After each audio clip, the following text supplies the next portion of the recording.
Si lorsque nous étions encore pécheurs, écoutez, Christ est mort pour nous, à plus forte raison maintenant que nous l'avons accepté comme Seigneur et Sauveur, sa grâce est encore plus grande. Je répète, si lorsque nous étions encore pécheurs, Christ est venu vers nous et est mort pour nous, et maintenant que nous l'avons accepté, sa grâce est encore plus grande pour nous. Alléluia. 2 Corinthiens 12. Et il m'a dit, ma grâce te suffit, car ma puissance s'accomplit dans la faiblesse. Ma grâce te suffit, ma puissance s'accomplit dans la faiblesse. Continue. Je me Donnez-moi le verset. glorifierai donc bien plus volontiers. Je vais me glorifier, 2 Corinthiens 12, 9, 10. Je vais me glorifier bien plus volontiers de mes faiblesses, afin que la puissance de Christ repose sur moi. Afin que la puissance de Christ repose sur moi. Il m'a dit, ma grâce te suffit, car ma puissance s'accomplit dans la faiblesse. Le Seigneur dit que pour tous ceux qui sont faibles, il y a une puissance qui est manifestée. Écoutez-moi très bien. Pour tous ceux qui sont faibles, quel que soit le type de faiblesse qu'il y a dans ta vie, le Seigneur dit, il y a une grâce qui va se manifester dans ta vie. C'est pourquoi Paul dit, je me glorifierai donc bien plus volontiers de mes faiblesses, afin que la puissance de Christ repose sur moi. Je vais me glorifier de mes faiblesses. Regardez, je vais dire quelque chose à quelqu'un. Vous savez, quand on prête ce genre de thème, les enfants de Dieu croient que c'est une porte ouverte au libertinage, au désordre, à tout ce qu'on veut faire. Non, un enfant de Dieu vraiment converti, il s'éloigne du péché pour plaire à Dieu.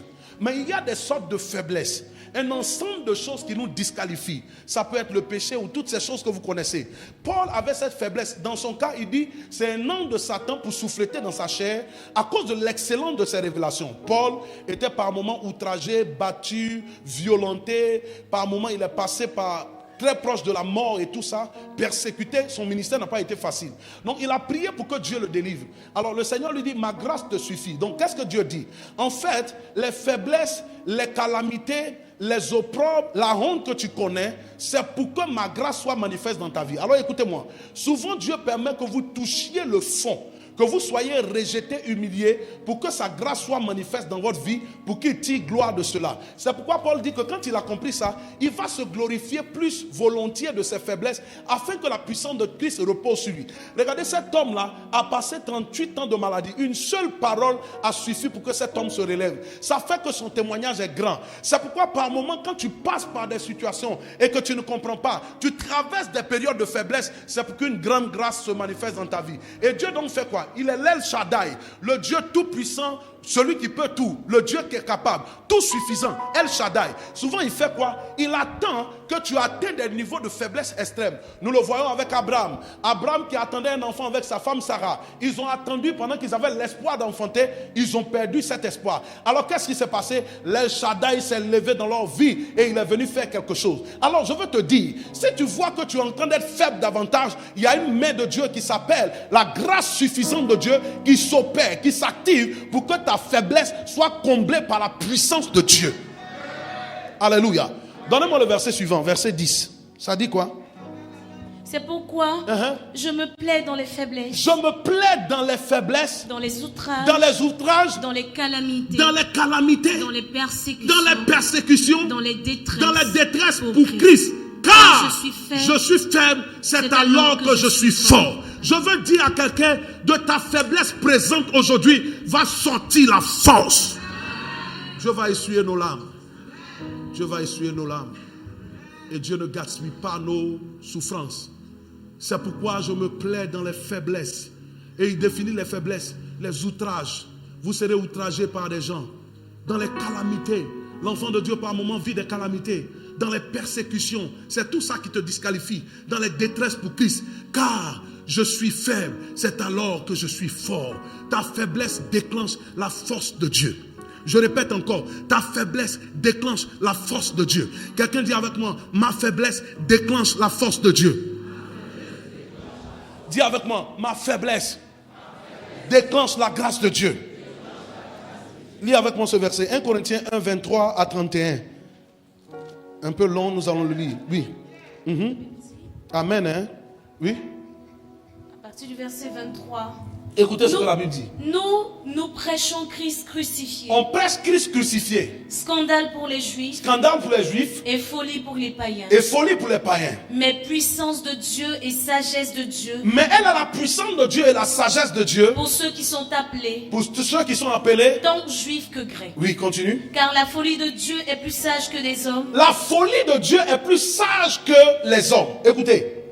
La folie de Dieu. Si vous regardez très bien, en Dieu, il n'y a pas de folie. Quand la Bible décrit Dieu, il est omniscient, omnipotent, omniprésent. Dieu ne peut pas être fou. Mais je vais vous dire ce que Dieu appelle la folie de Dieu est plus sage que les hommes. Et la faiblesse de Dieu est plus forte que les hommes. Dieu n'a pas de faiblesse. Dieu tout-puissant, c'est où vous partez trouver une faiblesse chez Dieu. Une folie chez Dieu. Quelqu'un me suit, claque les doigts pour me dire que tu me suis. La folie de Dieu est plus sage que les hommes. Et la faiblesse de Dieu est plus forte que les hommes. Continue de lire s'il te plaît. Oui. Considérez frères. Considérez frères. Que parmi vous qui avez été appelés. Parmi vous qui avez été appelés. Il n'y a ni beaucoup de sages. La Bible dit que il n'y a ni beaucoup de sages. Ça veut dire que ça ne veut pas dire qu'il n'y a pas de sages. Hein. La Bible est en train de dire que dans l'église là, nous que le Seigneur a appelés là, il y a des sages, mais il n'y a pas beaucoup. Regardez nos églises. Quand vous voyez ici là, les directeurs de société, ils sont comme, il y en a, hein. Nous au moins, il y en a ici, mais il n'y a pas beaucoup. Quand tu regardes la plupart, on se cherche. Hein. C'est des gens qui ont essayé de poursuivre leurs études. C'est les études qui les ont poursuivis.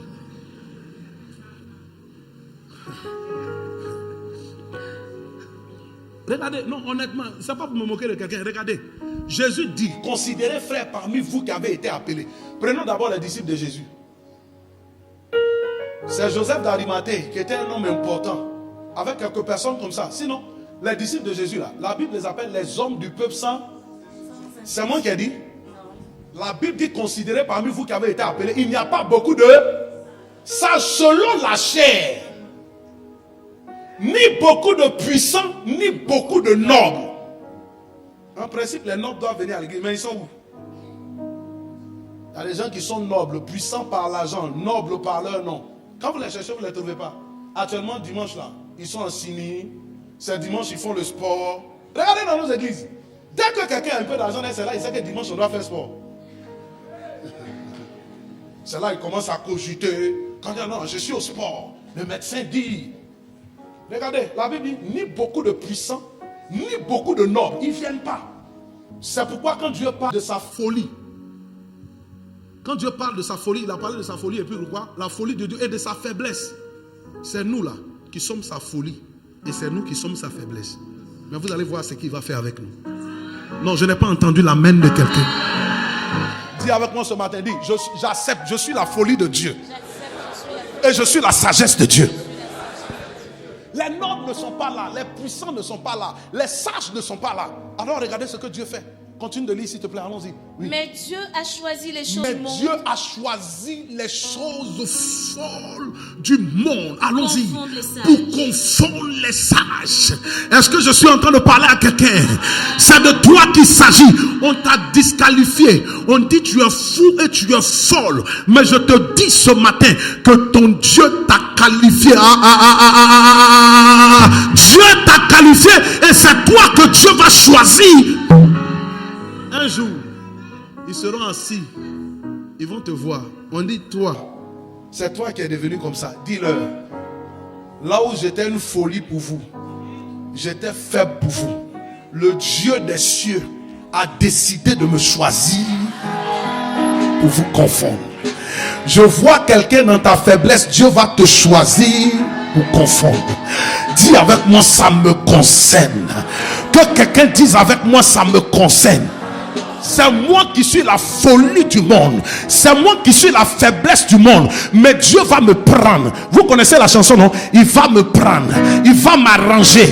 Et puis il va me positionner. Les gens disent que tu ne sais à rien. On dit que tu es fou et tu es folle. Mais c'est toi que Dieu va prendre pour confondre la sagesse, la noblesse, la puissance de ce monde. C'est de toi qu'il s'agit. Continue de lire. Le verset dit quoi? Écoutez, écoute. Et Dieu a choisi les choses viles du monde et celles qu'on méprise. Les choses viles du monde et celles qu'on méprise. La pierre qu'on rejetait, ceux qui bâtissaient, est devenue la principale de l'homme. Les choses qu'on rejette, il choisit ça pour confondre les faibles, pour confondre les sages. Dieu a choisi les choses faibles du monde pour confondre les fortes. Continue, tu as au verset combien? Verset 28. Verset 28, oui. Celles qui ne sont point pour réduire à néant celles qui sont, afin que nulle chair ne se glorifie devant Dieu. Afin que nulle chair ne se glorifie devant Dieu. Vous savez, Dieu ne partage pas une chose, c'est sa gloire. On est dans un monde où tout le monde veut paraître bien. Le pasteur doit être super intelligent, avoir la forme, les gens appellent ça la forme arrondie du Saint-Esprit. Quand tu portes le costume, ton ventre ne doit pas sortir. Je fais le sport. Gain va te tuer un jour. Gain va te tuer. Hein? Tu vas voir, elle est comme ça.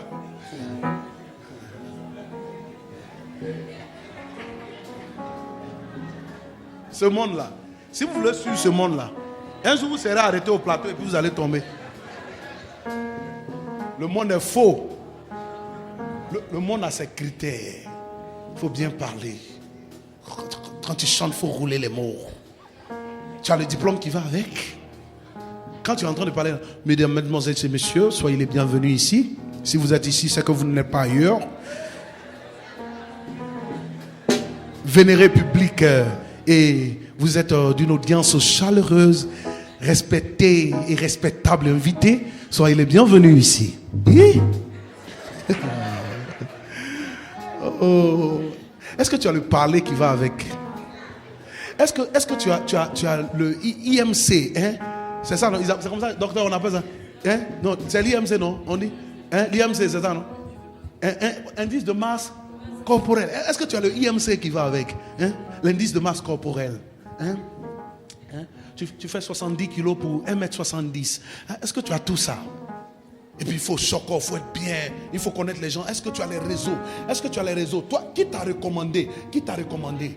Hein? Est-ce que ta Bible, là, ça est dans quelle tablette? C'est quoi le type de téléphone que tu as?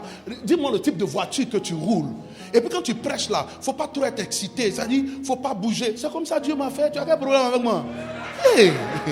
Tu as quel problème avec moi? Toi, tu es droit, sois droit. Hey! Tu as quel problème avec moi? Donc, les gens ont regardé ça et puis on dit, écoute, tu es disqualifié. Toi, tu n'en fais pas partie. Dieu, quand il choisit les gens, quand on te regarde, tu ne réponds à aucun critère. Tu es comme David, tu es quitté dans la brousse. Tu n'as pas la voix qui va avec. Tu n'as pas la taille qui va avec. Tu n'as pas le diplôme qui va avec. Pourquoi Dieu fait ça? Parce que Dieu ne partage pas sa gloire. Tu vas venir avec ton background, là où les hommes t'ont génétiquement modifié, ils ont mis des choses en toi. Ils viennent et puis ils placent toutes sortes de choses en toi. Et quand tu chantes, toi tu dis que c'est tel professeur qui m'a fait. C'est parce que je suis de telle lignée. Mais Dieu, quand il te prend, quand on te regarde là, tu ne réponds à aucun critère. Toi-même, les gens, quand ils te voient net, ils te regardent et puis ils commencent à glorifier Dieu. Ça t'est jamais arrivé? Il y a des gens, quand tu les vois, tu les regardes. Et puis tu dis, ma soeur, toi aussi tu es mariée. Dieu est fort. Quand tu la regardes net, tu dis Dieu est fort. Je te dis, toi aussi, Dieu va te faire grâce. Les gens vont te regarder. Tu sais pourquoi Dieu prend les faibles, les rejetés, les marginalisés, les gens qui ne comptent pas avec les gens du monde. Suis-je en train de dire que être excellent, ce n'est pas bien? C'est vrai. Il faut être excellent, il faut connaître papier, il faut être classe. Si tu as l'opportunité d'être classe, tout ça c'est bien. Ajoute tout ça à ta formation. Tu es classe, tu sais bien parler, tu sais bien agencer les choses. Les enfants de Dieu doivent travailler dans l'excellence, c'est une bonne chose. Dans la discipline, c'est une bonne chose. Mais frère, quand Dieu veut glorifier son nom, le Seigneur va te prendre de je ne sais où. Le Seigneur va te lever pour que la gloire revienne à Jésus seul. Je préfère que ma vie soit le témoin de la gloire de Dieu, que ce soit des efforts humains à coups de peau de banane, de stratégie et de manipulation que je suis arrivé au sommet. Dieu va me prendre, moi petit baoulé que j'étais, qui ne sait même pas parler français, on ne comptait pas avec moi, et puis Dieu va me prendre, il va aller me déposer en haut là-bas. Les gens vont demander comment lui là il est arrivé ici. Ce n'est pas mes habits, c'est pas mon parler, c'est pas mon malin, c'est pas parce que j'ai mis gain pour me faire comme ça. Non, c'est pas ça qui fait. C'est pas gain qui m'a envoyé quelque part. C'est le Dieu qui fait grâce. Le Dieu qui qualifie ceux qui sont disqualifiés. C'est lui qui m'a pris pour m'emmener ici. Je n'ai pas votre langage, mais il m'a positionné. Je n'ai pas votre forme, il m'a positionné. Dieu va prendre, écoute-moi très bien, les choses qui sont faibles, qui sont folles, les choses qui sont disqualifiées, et Dieu va les qualifier. Je te vois qualifié maintenant au nom de Jésus. Les gens vont regarder ta famille et ils vont commencer à bénir Dieu. Tout ce que vous faites, si Dieu ne tire pas sa gloire dedans, c'est zéro.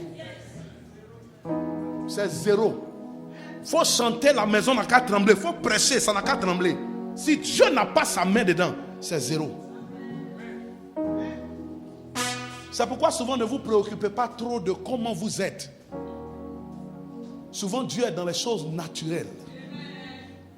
Naturelles. Aujourd'hui, notre monde là, il y a tellement de mensonges. Tellement de mensonges. Il y a des gens, des hommes de Dieu. Ils commencent à être élevés un peu. Il a 7 protocoles. Et vous n'aimez pas ça. C'est-à-dire vous aimez les choses compliquées. Compliquées. Pour qu'on puisse la voir compliquée. Même Jésus, même tu l'appelles sur son téléphone, il décroche sur les gens. Aujourd'hui là, tu as appelé secrétaire 1, secrétaire 2, secrétaire... Pourquoi? C'est des manigances que les gens mettent autour d'eux pour se donner de la valeur. Dieu n'est pas dans ça. Je te dis que toi aussi tu seras qualifié au nom de Jésus. Écoutez-moi vous dire, si tu es faible, ce n'est pas grave. Si on te considère comme les choses folles du monde, et la Bible dit, il prend les choses qui n'existent pas. Vous savez, il y a pas, certains parmi vous, vous n'existez en rien. On ne vous connaît nulle part. Tu comptes même pas. Mais Dieu va faire quelque chose avec toi. Est-ce que tu sais que je t'aime de l'amour du Seigneur? Oh, acclame le Seigneur Jésus pour ta vie. Acclame le Seigneur Jésus pour ta vie. Acclame-le très fort.